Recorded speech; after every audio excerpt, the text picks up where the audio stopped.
ज्ञानयज्ञसूत्रमिन्दुशेखरं कृपाकरं नारदादियोगिवृन्दवन्दितं दिगम्बरं काशिकापुराधिनाथ कालभैरवं भजे।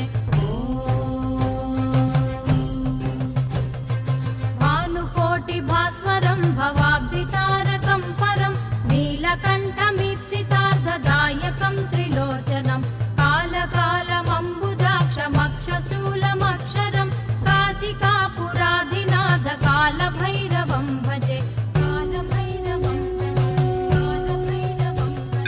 शूलटङ्कपाशदण्डपाणिमादिकारणं श्यामकायमादिदेवमक्षरं निरामयं भीमविक्रमं प्रभुं विचित्रताण्डवप्रियं काशिकापुराधिनाथ कालभैरवं